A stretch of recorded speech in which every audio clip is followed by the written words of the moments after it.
আজ বায়রা Malaysia syndicate করে 100 লাইসেন্সকে বা 10 জনে সিন্ডিকেট করে তারা কাজ করেছে। কিন্তু আমি গত 15 বছর কোনো ম্যান পাওয়ারে কাজ করিনি, শুধু সৌদি আরবে অল্প কিছু লোক পাঠিয়েছি।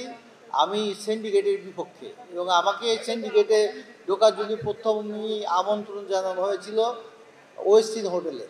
আমি বলে আসছিলাম যে সমস্ত মেম্বাররা যেখানে কাজ করতে পারবে না, আমি সেখানে কোনো ব্যবসা করতে চাই না, এবং সবাই যে আমাকে অভিশাপ দিবে এই অভিশাপ নিয়ে আমি কোনো বিজনেস করতে চাই না। তাই আপনাদের আমি অনুরোধ করব, আজকে দেখেন আমাদের বাইরেও কিন্তু দুটো প্যানেল আছে।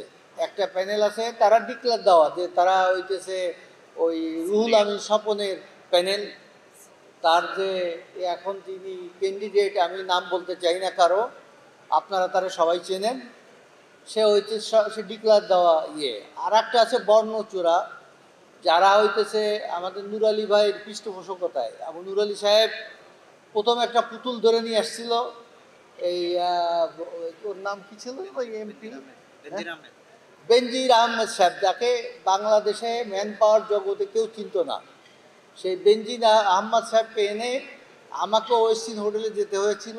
আওয়ামী লীগের এমপি মন্ত্রী সহ তাকে প্রথমবার দাঁড় করায় দিল, অন্য কাউকে আর ইলেকশন করতে দিল না।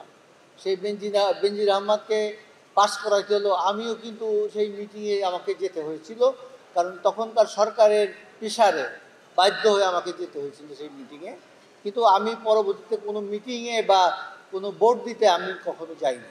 আর এর পর 2বার আপনারা জানেন বিনা ভোটে তারা সিলেকশন করে ওই বেনজির সাহেবকে সভাপতি বানিয়েছিল, এবং সে বেনজির আহমেদ সাহেব কে ছিল নুর আলীর পুতুল।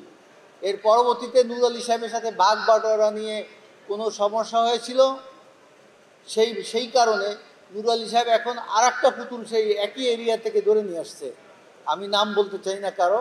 সেই পুতুলকে সামনে রেখে পিছনে সব কিছু নুর আলী সাহেব, এবং আমাদেরও কিছু আপনজন তাই সেই পুতুলের আশায় সেখানে গেছে।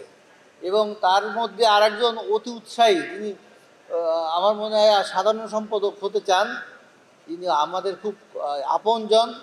কিন্তু উনিও কিন্তু সিন্ডিকেটের মধ্যে আছে, উনি মেডিকেল সিন্ডিকেটে আছে, এবং অন্য লাইসেন্স দিয়ে সিন্ডিকেটের ব্যবসা করছে। কিন্তু তারা আবার সিন্ডিকেটের বিপক্ষে বলতেছে, কিন্তু তারা আসলে সিন্ডিকেট।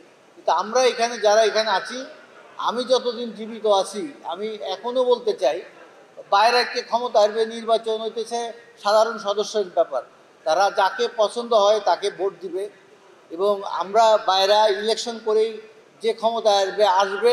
কিন্তু আমি জীবিত থাকতে এই পরবর্তী যে সরকার আসবে, কোনো সিন্ডিকেট আমি কোনো অবস্থাতে মালয়েশিয়ার জন্য করতে দেবো না। আমি বাইরের প্রেসিডেন্ট হই বা না হই, আমি এই আজকের এই মহতী অনুষ্ঠানে আপনাদের সবাই সামনে প্রতিজ্ঞা করছি যে আপনারা সবাই মিলে সব মেম্বারকে একটু বোঝানোর চেষ্টা করেন যে এই সিন্ডিকেট করে 10 জন লোকে সমস্ত টাকা খায়, সাথে আরও বলে যে আমরা 100 জনকে নিয়েছি, কিন্তু যে 100 জন লোক টাকা দিয়েছে বা তাদের সাথে কাজ করছে, আমার মনে হয় না যে তারা কেউ লাভবান হতে পারছে। তারা আরও উল্টো পকেটের টাকা ইনভেস্ট করে বসে আছে।